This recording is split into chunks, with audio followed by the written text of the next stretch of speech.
and again of their silver and their gold have they made them idols. Hosea 8:4.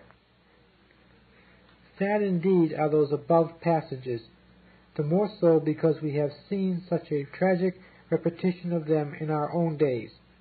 Oh, the earthly mindedness which prevailed, the indulging of the flesh, the sinful extravagance which were seen among professing Christians while times were good. How practical godliness waned, how the denying of self disappeared, how covetousness, pleasure, and wantonness possessed the great majority of those calling themselves the people of God. Yet great as was their sin, far greater was that of most of the preachers, who instead of warning, admonishing, rebuking, and setting before their people an example of sobriety and thrift, criminally remained silent upon the crying sins of their hearers, and themselves encouraged the reckless spending of money and the indulgence of worldly lusts. How then is the Christian to keep his heart from these things in times of prosperity? First, seriously ponder the dangerous and ensnaring temptations which attend a prosperous condition. For very, very few of those who live in the prosperity and pleasures of this world escape eternal perdition. It is easier, said Christ, for a camel to go through the eye of a needle than for a rich man to enter into the kingdom of heaven. Matthew 19:24. What multitudes have been carried into hell in the cushioned chariots of earthly wealth and ease, while a comparative handful have been shipped to heaven by the rod of affliction. Remember, too, that many of the Lord's own people have sadly deteriorated in seasons of worldly success. When Israel was in a low condition in the wilderness, then were they holy unto the Lord. Jeremiah 2:3. But when fed in the fat pastures of Canaan, they said, We are Lord's, we will come no more unto thee. Verse 31. Second, diligently seek grace to heed that word. If riches increase, set not your heart upon them. Psalm 62:10. Those riches may be given to try you. Not only are they most uncertain things, often taken to themselves wings and flying swiftly away, but at best they cannot satisfy the soul and only perish by the using. Remember that God values no man a jot more than these things. He esteems us by inward graces and not by outward possessions. In every nation he that feareth him and worketh righteousness is accepted with him. Acts 10:35. Third, urge upon your soul the consideration of that awful day of reckoning, wherein, according to our receipt of mercies, so shall be our countings of them. For unto whomsoever much is given, of him shall be much required. Luke 12:48. Each of us must give an account of our stewardship. 2. In times of adversity. When Providence frowns upon us, overturning our cherished plans and blasting our outward comforts, then has the Christian urgent need to look to his heart and keep it with all diligence from replying against God or fainting under his hand. Job was a mirror of patience, yet his heart was discomposed by trouble. Jonah was a man of God, yet he was peevish under trial. When the food supplies gave out in the wilderness, they who had been miraculously delivered from Egypt, and who sang Jehovah's praises so heartily at the Red Sea, murmured and rebelled. It takes much grace to keep the heart calm amid the storms of life, to keep the spirit sweet when there is much to embitter the flesh, and to say, The Lord gave, and the Lord taketh away. Blessed be the name of the Lord. Yet this is a Christian duty. To help thereunto, first consider, fellow Christian, that despite these cross providences, God is still faithfully carrying out the great design of electing love upon the souls of his people, and orders these very afflictions as means sanctified to that end. Nothing happens by chance, but all by divine counsel, Ephesians 1:11. And therefore it is that all things work together for good to them that love God, to them who are the called according to his purpose, Romans 8:28. Ah, beloved, it will wonderfully calm your troubled breast and sustain your fainting heart to rest upon that blessed fact. The poor worldling may say, the bottom has dropped out of everything, but not so the saint, for the eternal God is his refuge, and underneath him are still the everlasting arms. It is ignorance or forgetfulness of God's loving designs which makes us so prone to chafe under his providential dealings.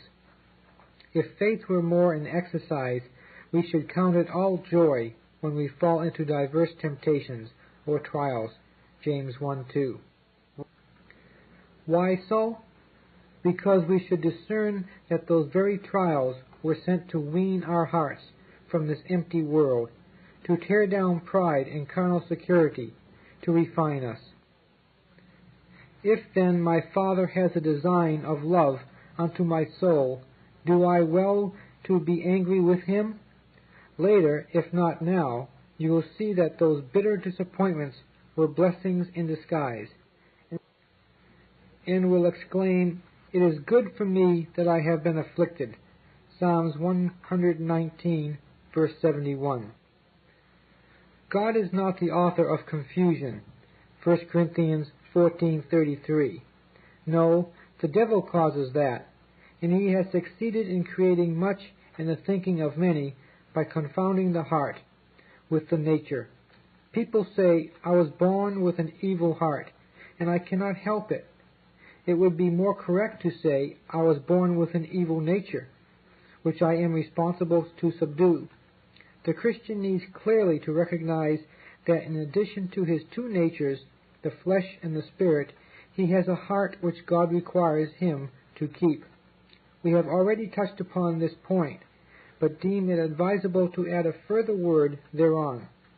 I cannot change or better my nature, but I may and must my heart. For example, nature is slothful and loves ease, but the Christian is to redeem the time and be zealous of good works. Nature hates the thought of death, but the Christian should bring his heart to desire to depart and be with Christ. The popular religion of the day is either a head or a hand one, that is to say, a laboring to acquire a larger and fuller intellectual group of the things of God, or a constant round of activities called service for the Lord. But the heart is neglected. Thousands are reading, studying, talking Bible courses, but for all the spiritual benefits their souls derive, they might as well be engaged in breaking stones. Lest it be thought that such a stricture is too severe, we quote a sentence from a letter recently received from one who has completed no less than 8 of these Bible study courses. There was nothing in that hard work which ever called for self-examination, which led me really to know God and appropriate the Scriptures to my deep need. No, of course there was not. Their compilers, like nearly all the speakers at the big Bible conferences, studiously avoid all that is unpalatable to the flesh, all that condemns the natural man, all that pierces and searches the conscience. Oh, the tragedy of this head Christianity! Equally pitiable is the hand religion of the day, when young converts are put to teaching a Sunday school class, urged to speak in the open air or take up personal work. How many thousands of beardless youths and young girls are now engaged in what is called winning souls for Christ, when their own souls are spiritually starved. They may memorize 2 or 3 verses of Scripture a day, but that does not mean their souls are being fed. How many are giving their evenings to helping in some mission, when they need to be spending the time in the secret of the Most High? And how many bewildered souls are using the major part of the Lord's day and rushing from one meeting to another, instead of seeking from God that which will fortify them against the temptations of the weak. Oh, the tragedy of this hand Christianity! How subtle the devil is! Under the guise of promoting growth in the knowledge of the Lord, he gets people to attend a ceaseless round of meetings, or to read an almost endless number of religious periodicals and books, or under the pretense of honoring the Lord by all this so-called service, he induces the one or the other to neglect the great task which God has set before us.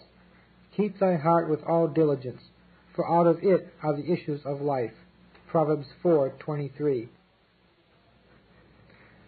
It is far easier to speak to others than it is constantly to use and improve all holy means and duties to preserve the soul from sin and maintain it in sweet and free communion with God.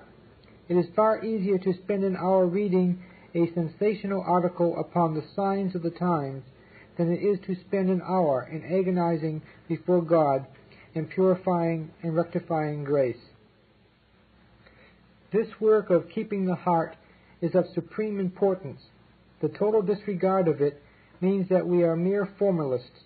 My son, give me thine heart, Proverbs 23:26. Until that be done, God will accept nothing from us.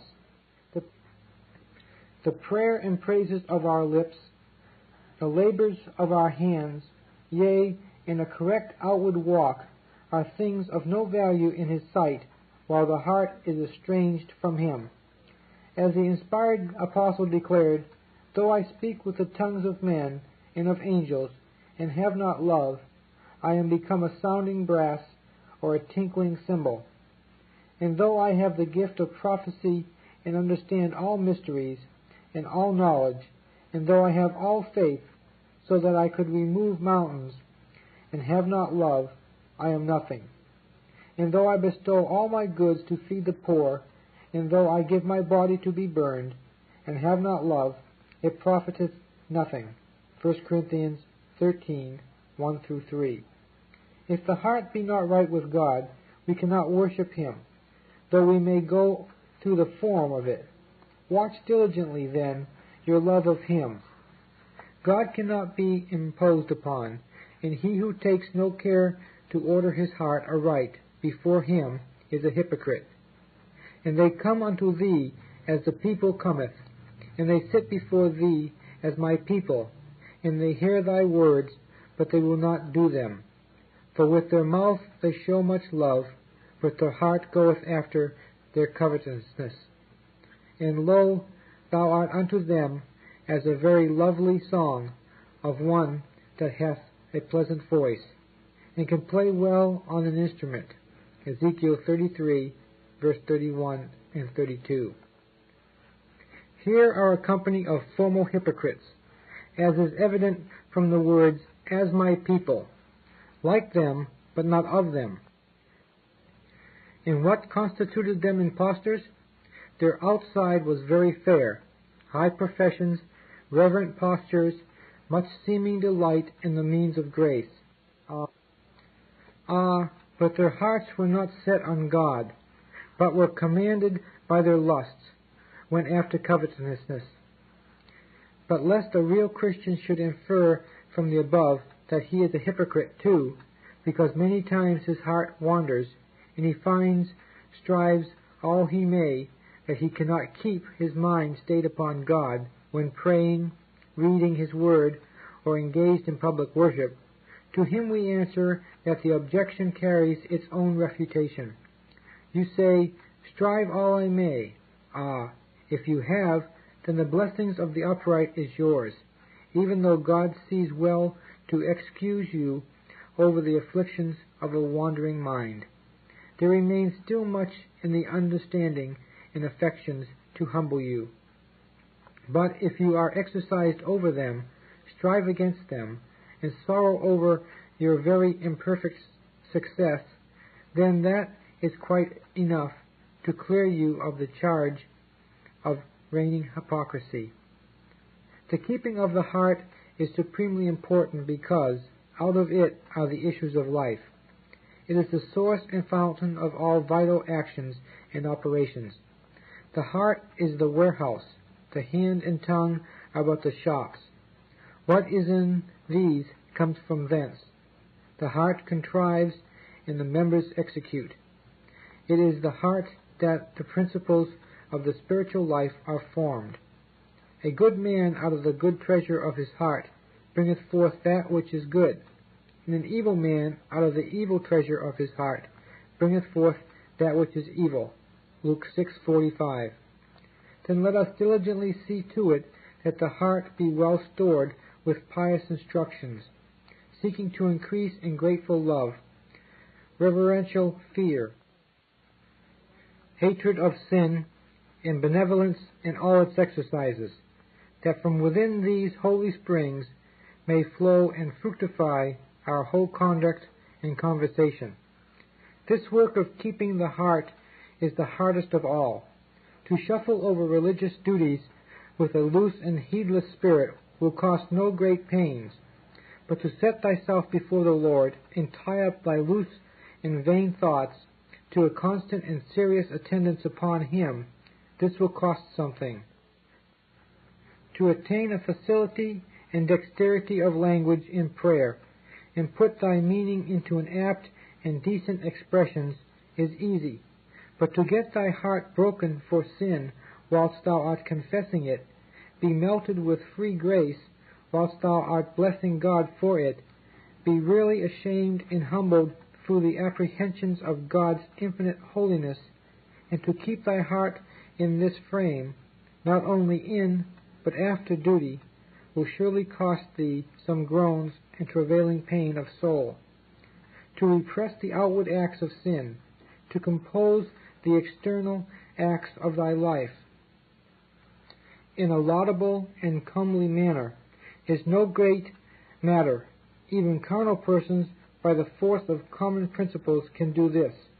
But to kill the root of corruption within, to set and keep up in holy government over thy thoughts, to have all things lie straight and orderly in the heart, this is not easy. John Flavel. Ah, dear reader, it is far, far easier to speak in the open air than to uproot pride from your soul. It calls for much less toil to go out and distribute tracts than it does to cast out of your mind unholy thoughts. One can speak to the unsaved much more readily than he can defy self, take up his cross daily, and follow Christ in the path of obedience. One can teach a class in the Sunday school with far less trouble than he can teach himself how to strengthen his own spiritual graces. To keep the heart with all diligence calls for a frequent examination of its frames and dispositions, the observing of its attitudes towards God, and the prevailing directions of its affections, and that is something which no empty professor can be brought to do. Give liberally to religious enterprises he may, but give himself unto the searching, purifying, and keeping of his heart he will not. This work of keeping the heart is a constant one. The keeping of the heart is such a work as is never done till life is done. This labor and our life end together. It is with the Christian in this business as it is with seamen that have sprung a leak at sea. If they tug not constantly at the pump, the water increases upon them, and will quickly sink them. It is in vain for them to say, the work is hard, and we are weary. There is no time or condition in this life of a Christian which will suffer an intermission of this work. It is the keeping watch over our hearts, as it was in the keeping up of Moses' hands while Israel and Amalek were fighting below. Exodus 17:12. No sooner do Moses' hands grow heavy and sink down, but Amalek prevails. You know it cost David and Peter many a sad day and night for intermitting the watch over their own hearts but a few minutes. J. Flavel. Consequences of heart work. Having sought to show that the keeping of the heart is the great work assigned the Christian, in which the very soul and life of true religion consists, and without the performance of which all other duties are unacceptable to God. Let us now point out some of the corollaries and consequences which necessarily follow from this fact. 1. The labors which many have taken in religion are lost. Many great services have been performed, many wonderful works wrought by men, which have been utterly rejected by God, and shall receive no recognition in the day of rewards. Why? Because they took no pains to keep their hearts with God in those duties. This is the fatal rock upon which thousands of vain professors have wrecked to their eternal undoing. They were diligent about the externals of religion, but regardless of their hearts. How many hours have professors spent in hearing, reading, conferring, and praying, and yet as to the supreme task God has assigned, have done nothing? Tell me, vain professor, when did you spend 5 minutes in a serious effort to keep, purge, improve it? Think you that such an easy religion can save you? If so, we must inverse the words of Christ and say, "Wide is the gate and broad is the way that leadeth unto life, and many there be that go in thereat." 2. If the keeping of the heart be the great work of the Christian, then how few real Christians are there in the world? If everyone who has learned the dialect of Christianity can talk like a Christian, if everyone who has natural gifts and abilities and who is helped by the common assisting presence of the Spirit, and pray and teach like a Christian, if all who associate themselves with the people of God contribute of their means to his cause, take delight in public ordinances, and pass as Christians were real ones, then the number of saints would be considerable. But alas, to what a little flock do they shrink when measured by this rule. How few make conscience of keeping their hearts, watching their thoughts, judging their motives. There is no human applause to induce men to engage in this difficult work, and where hypocrites do so, they would quickly discover that they do not care to know. This heart work is left in the hands of a few hidden ones. Reader, are you one of them? 3. Unless real Christians spend more time and pains about their hearts than they have done, they are never likely to grow in grace, be of much use to God, or be possessors of much comfort in this world. You say, "But my heart seems so listless and dead." Do you wonder at it, when you keep it not in daily communion with Him who is the fountain of life? If your body had received no more concern and attention than your soul, what state would it be in? O my brother or sister, has not your zeal run in the wrong channels? God may be enjoyed even in the midst of earthly employments. Enoch walked with God and begot sons and daughters. Genesis 5:19. He did not retire into a monastery, nor is there any need for you to do so. 4. It is high time the Christian reader set to this heart work in real earnest. Do you not lament, "They made me the keeper of the vineyards, but my own vineyard I have kept not." Song of Solomon 1:16. Then away with your fruitless controversies and idle questions. Away with empty names and vain shows. Away with harsh censuring of others. Turn upon yourself. You have been a stranger long enough to this work. You have trifled about the borders of religion too long. The world has deterred you from this vitally necessary work too long. Will you now resolve to look better after your heart? Haste you to your closet. Advantages of heart work. The heart of man is his worst part before it be regenerate, and his best part afterwards. It is the seat of principles and the source of actions. The eye of God is, and the eye of the Christian ought to be, principally fixed upon it. The great difficulty after conversion is to keep the heart with God. Herein lies the very pinch and stress of religion. Here is that which makes the way of life a narrow way, and the gate of heaven a straight one. To afford some direction and help in this great work, these articles have been presented. We realize there may be defects, yet trust that God will be pleased to use them. No other subject can begin to compare with it in practical importance. The general neglect of the heart is the root cause of the present sad state of Christendom. The remainder of this article might readily be devoted unto the verifying and amplifying of that statement. Instead, we merely point out briefly one or two of the more prominent features. Why is it that so many preachers have withheld from their congregations that which was, so obviously, most needed? Why have they spoken smooth things instead of wielding the sword of the Spirit? Because their own hearts were not right with God. His holy fear was not upon them. An honest and good heart, Luke 8:15, will cause a servant of Christ to preach what he sees to be most essential and profitable truths of the Word, however displeasing they may be unto many of his people.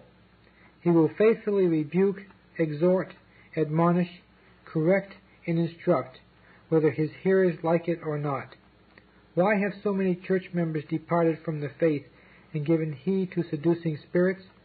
Why have multitudes been led away by the error of the wicked, turning the grace of God into lasciviousness? Why have so many others been attracted to companies of notional professors, which, despite their proud boasts of being the only people gathered together in or unto the name of Christ, are for the most part people who have only an acquaintance with the letter of Scripture and are strangers to practical godliness? The answer is not far to seek. It was because they had no heart acquaintance with the things of God. It is those who are sickly and diseased who fall easy victims unto the quacks. So it is those whose hearts are never rooted and grounded in the truth who are tossed about with every wind of doctrine. The study and guarding of the heart is the best antidote against the infectious errors of the times. And this leads us to point out some of the advantages in keeping the heart. For much of what follows, we are indebted to the Puritan John Flavel. 1. The pondering and garrisoning of the heart is a great help to the understanding of the deep things of God. An honest and experienced heart is a wonderful aid to a weak hand. Such a heart will serve as the commentary upon a great portion of the Scriptures. When such a one reads the Psalms of David or the epistles of Paul, he will find there many of his own difficulties stated and solved. He will find them speaking the language of his own heart, recounting his experiences, expressing his sorrows and joys.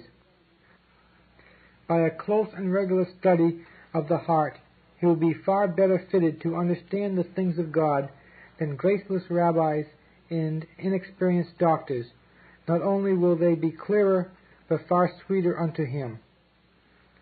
A man may discourse orthodoxy and profoundly of the nature and effects of faith, of the preciousness of Christ, and the sweetness of communion with God, who never felt the impressions or efficacy of them upon his spirit.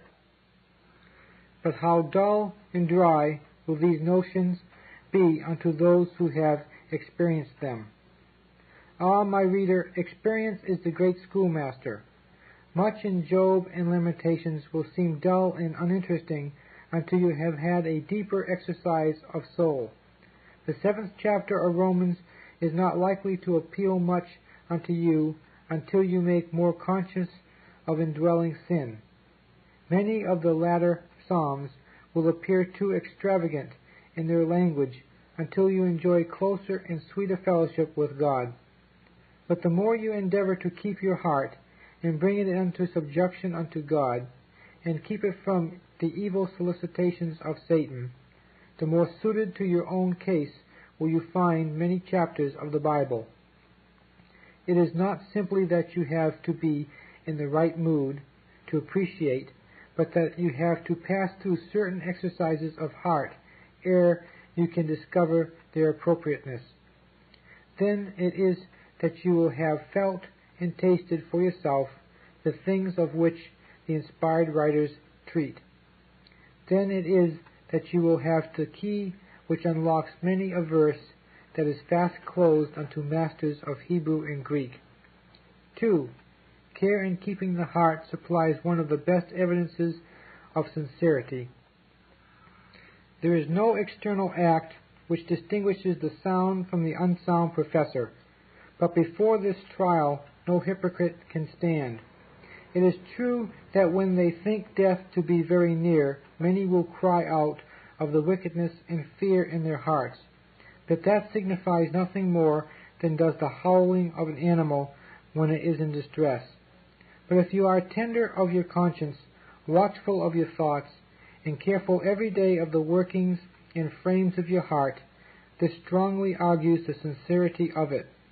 For what but a real hatred of sin, what but a sense of the divine eye being upon you, could put anyone upon these secret duties which lie out of the observation of all creatures?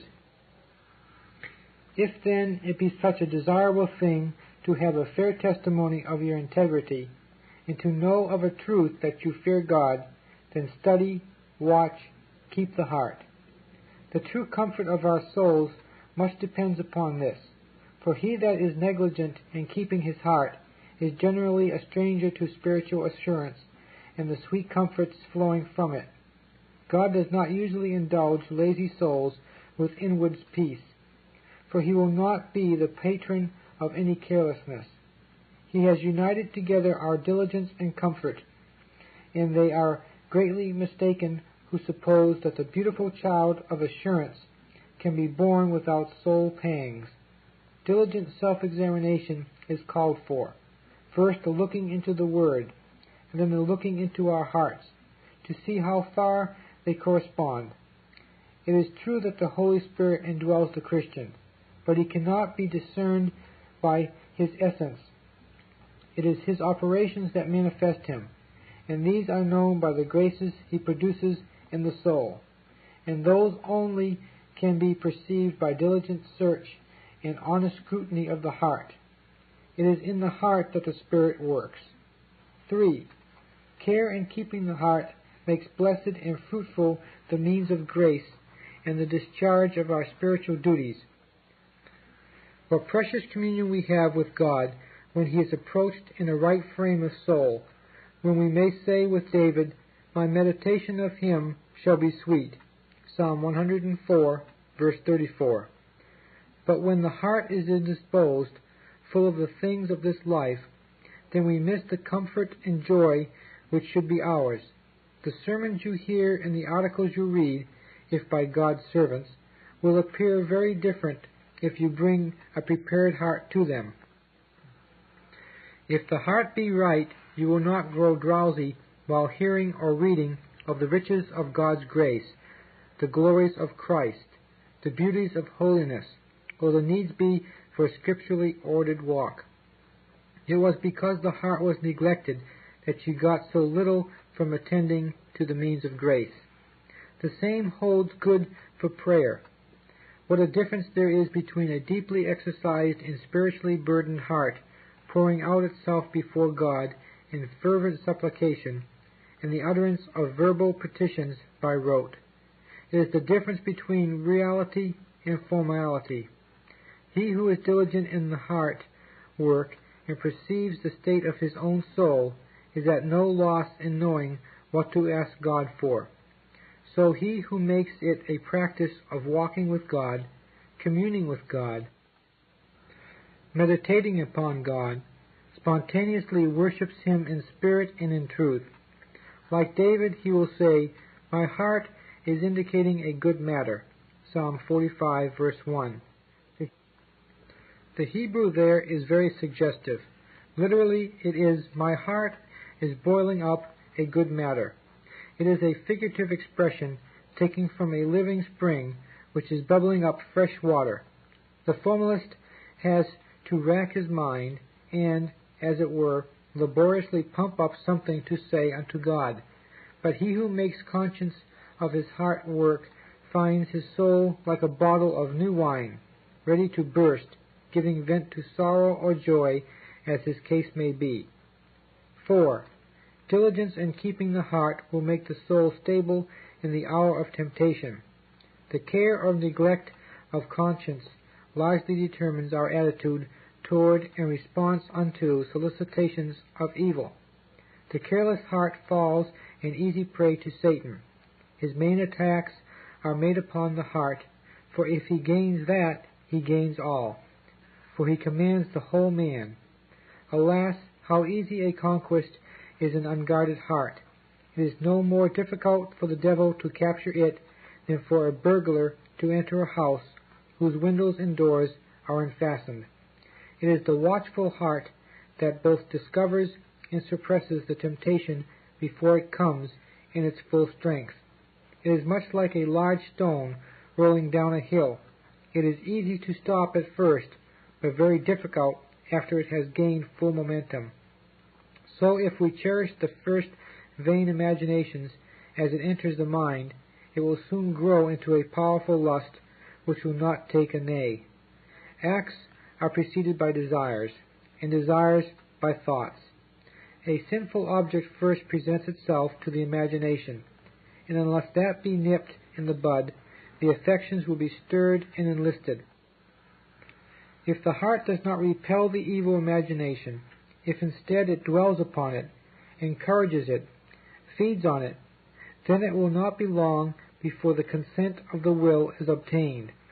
A very large and important part of heart work lies in observing its first motions, and checking sin there. The motion of sin are weakest at the first, and a little watchfulness and care then prevents much trouble and mischief later.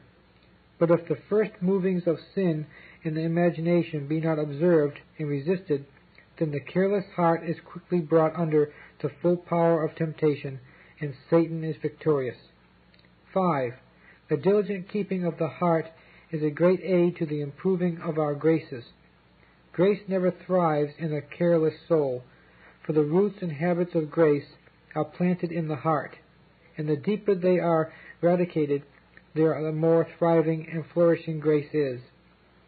In Ephesians 3:17, we read of being rooted and grounded in love. Love in the heart is the spring of every gracious word of the mouth, and of every holy act of the hand. But is not Christ the root of the Christian's graces? Yes, the originating root, but grace is the derivative root, planted and nourished by Him, and according as this thrives under divine influences, so the fruit of grace are more healthy and vigorous. But in a heart which is not kept diligently, those fructifying influences are choked. Just as in an uncared-for garden the weeds crowd out the flowers, so vain thoughts that are not disallowed, and lusts which are not mortified, devour the strength of the heart. My soul shall be satisfied as with marrow, and with the fatness, and my mouth shall praise thee with joyful lips, when I remember thee upon my bed, and meditate upon thee in the night watches. Psalm 55, verses 5 and 6. 6. The diligent care of the heart makes Christian fellowship profitable and precious. Why is it that when Christians meet together, there are often sad jarrings and contentions? It is because of unmortified passions. Why is their conversation so frothy and worthless? It is because of the vanity and earthiness of their hearts. It is not difficult to discern by the actions and converse of Christians what frames their spirits are under. Take one whose mind is truly stayed upon God. How serious, heavy, and edifying is his conversation. The mouth of the righteous speaketh wisdom, and his tongue talketh of judgment. The law of his God is in his heart. Psalm 37, verses 30 and 31. If each of us was humbled every day before God, and under the evils of his own heart, we should be more pitiful and tender toward others. Galatians 6:1. 7. A heart well kept fits us for any condition God may cast us into, or any service he has to use us in. He who has learnt to keep his heart lowly is fit for prosperity. And he who knows how to apply Scripture promises and supports is fit to pass through any adversity. So he who can deny the pride of selfishness of his heart is fit to be employed in any service for God. Such a man was Paul. He has not only ministered to others, but looked well to his own vineyard. See 1 Corinthians 9:27. And what an eminent instrument he was for God. He knew how to abound and how to suffer loss. Let the people defy him. It moved him not, except to indignation. Let them stone him, he could bear it. 8. By keeping our hearts diligently, we should the soonest remove the sandals and the stumbling blocks out of the way of the world. How the worthy name of our Lord is blasphemed because of the wicked conduct of many who bear his name. What prejudice has been created against the gospel by the inconsistent lives of those who preach it. But if we keep our hearts, we shall not add to the scandals caused by the ways of loose professors. Nay, those with whom we come in contact will see that we have been with Jesus. When the majestic beams of holiness shine from the heavenly walk, the world will be awed, and respect will again be commanded by the followers of the Lamb. Though the keeping of the heart entails such hard labor, do not such blessed gains supply a sufficient incentive to engage diligently in the same? Look over the 8 special benefits we have named, and weigh them in a just balance. They are not trivial things. Then guard well your heart, and watch closely its love for God. Jacob served 7 years for Rebekah, and they seemed unto him but a few days, for the love that he had unto her. The labor of love is always delightful. If God has your heart, the feet will run swiftly in the way of his commandments. Duty will be a delight. Then let us earnestly pray, so teach us to number our days, that we may apply our hearts unto wisdom. Psalm 90, verse 12. As we apply our hands unto manual tasks. This Reformation audio track is a production of Stillwater's Revival Books. SWRB makes thousands of classic Reformation resources available, free and for sale, in audio, video, and printed formats. Our many free resources, as well as our complete mail-order catalog, containing thousands of classic and contemporary Puritan and Reformed books, tapes, and videos at great discounts, is on the web at www.swrb.com.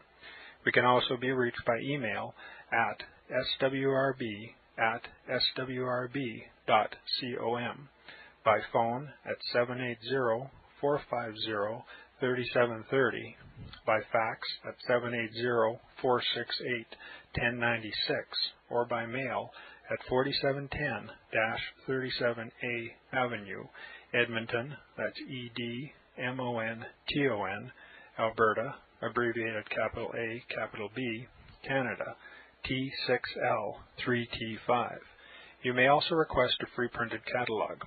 And remember that John Calvin, in defending the Reformation's regulative principle of worship, or what is sometimes called the scriptural law of worship, commenting on the words of God, which I commanded them not, neither came into my heart, from his commentary on Jeremiah 7:31, writes, God here cuts off from men every occasion for making evasions, since he condemns by this one phrase, I have not commanded them, whatever the Jews devised. There is then no other argument needed to condemn superstitions than that they are not commanded by God. For when men allow themselves to worship God according to their own fancies, and attend not to His commands, they pervert true religion.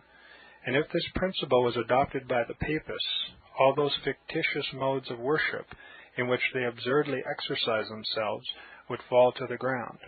It is indeed a horrible thing for the Papists to seek to discharge their duties towards God by performing their own superstitions. There is an immense number of them, as it is well known, and as it manifestly appears. Were they to admit this principle, that we cannot rightly worship God except by obeying His word, they would be delivered from their deep abyss of error. The prophet's words, then, are very important, when he says that God had commanded no such thing, and that it never came to his mind, as though he had said that men assume too much wisdom when they devise what He never required, nay, what He never knew.